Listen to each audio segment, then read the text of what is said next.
After spending some time with it, I thought it might be helpful to share what I have noticed so far. The kind of person I see enjoying this is someone who wants an electric bike that feels stable and comfortable, and who does not mind that it is big and heavy. I kept coming back to it for errands, short commutes, and just riding around when I wanted something relaxed. It also makes sense if your roads are rough, or you have broken pavement, potholes, and the occasional dirt path. If you live up a few flights of stairs, or you need to lift your bike into a car all the time, this is where you are going to feel the trade-offs. What makes it interesting to me is the overall vibe and how it rides. It has that compact, almost retro dirt bike look, but it is still clearly an electric bicycle when you are up close.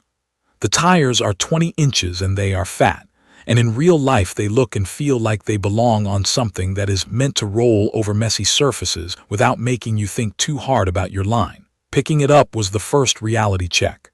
It is heavy. The listed weight is a little over 76 pounds, and I believe it.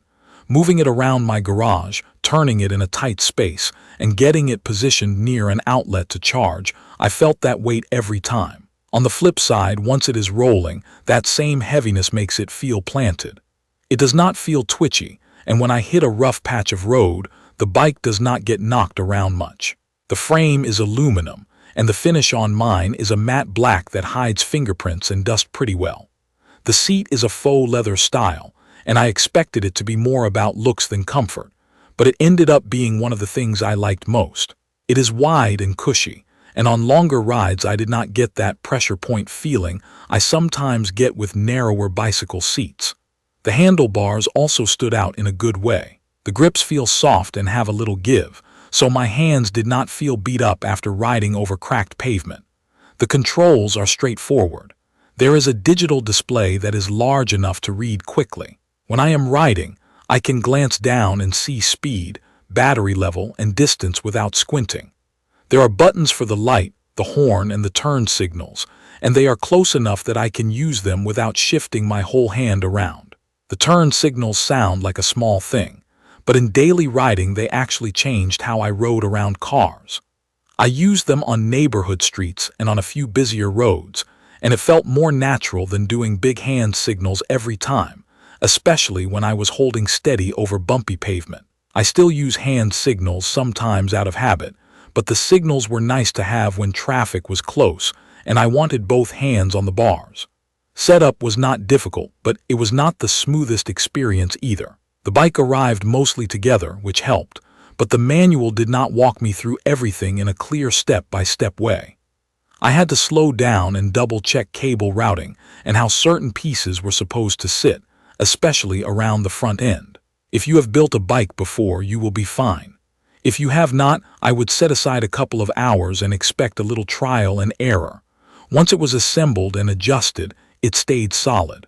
I did not have bolts backing out or anything like that, but I still recommend checking everything again after the first few rides, because the bike is heavy and the vibration from rough roads can loosen small things over time. For daily use, the biggest thing to know is that it is easy to ride, but it takes some space. Rolling it through a doorway and parking it in a tight corner takes a little planning. The turning radius is decent, but it is not a small road bike you can spin around with one hand.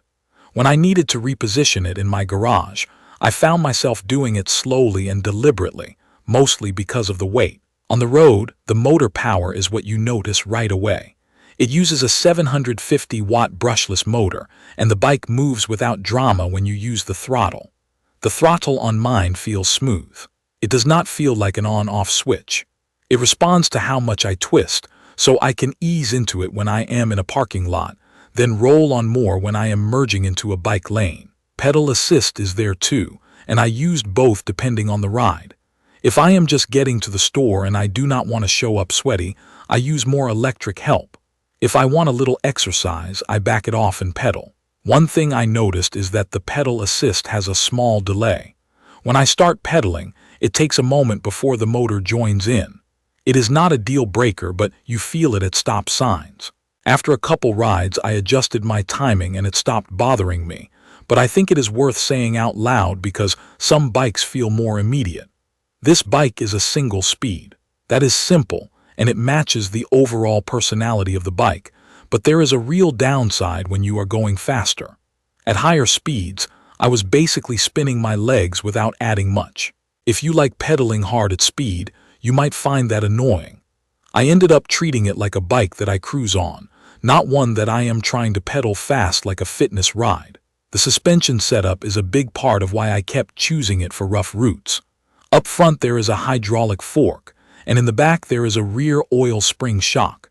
In real riding, that translated to less harsh impact when I hit potholes, broken asphalt, and curb transitions.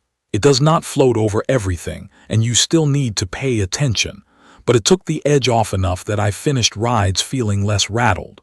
Combined with the fat tires, it felt forgiving. Those tires add grip, and they also mute small bumps that would normally buzz through the handlebars. I tested it on a mix of surfaces.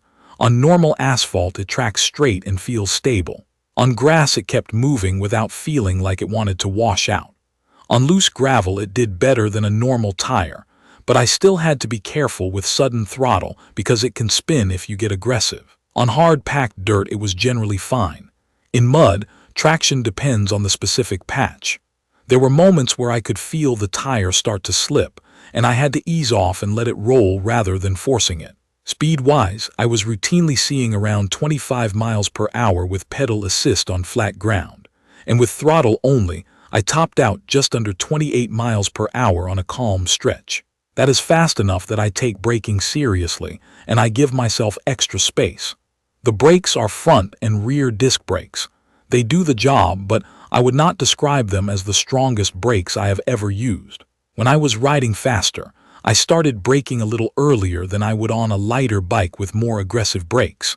I also noticed a bit of squeak after my second day. It was not constant, and it was not enough for me to stop using the bike, but it is something I would keep an eye on. If you plan to ride hills or ride fast on rough surfaces, I think it is smart to get comfortable with the braking distance and not wait until the last second. For visibility and riding at night, I like that it comes with lights and reflectors, and I actually used the turn signals more than I expected. The horn is also there.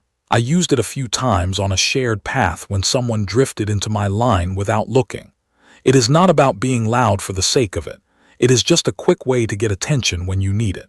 Range is always tricky because it depends on rider weight, speed, hills, wind, and how much you use the throttle. The bike claims up to 55 miles. In my riding, using higher power more often, I got just under 30 miles before I felt like I needed to charge. When I rode more moderately and mixed in pedaling, the range felt like it could stretch a lot further. If your commute is shorter and you are not riding full power the whole time, it feels realistic that you can get through several days of riding before charging. If you ride it like a small electric motorcycle and lean on the throttle constantly, you will be charging more often. Charging and day-to-day ownership felt normal. I kept the keys in the same place every time because it is the kind of detail you do not want to lose. I also appreciated that some practical extras were included, like fenders and a basic toolkit, because I ended up making small adjustments after my first ride. One thing I want to be clear about is who I think should skip it. If you need to carry your bike upstairs, or you want something you can easily lift onto a rack, this is going to be a hassle. That 76-pound weight is not abstract. You feel it every time the bike is not rolling. I could move it, but I would not want to do it every day upstairs. Where I landed after real use is that this is a comfortable, stable electric bike that makes rough roads easier and makes errands feel less tiring. It has a tough, planted ride feel, and the seat and suspension combo made longer rides more pleasant than I expected. The downsides are the weight, the single-speed pedaling feel at higher speeds, the basic manual during setup, and brakes that are fine but not the most confidence-inspiring when you are riding fast. If you have been looking for an electric bike that you can ride around town, take on mixed surfaces, and feel steady on, this one makes sense as long as you accept the size and weight up front. If this video helped, subscribe to the channel and leave a comment with any questions or your own experience with this bike. Thank you for watching.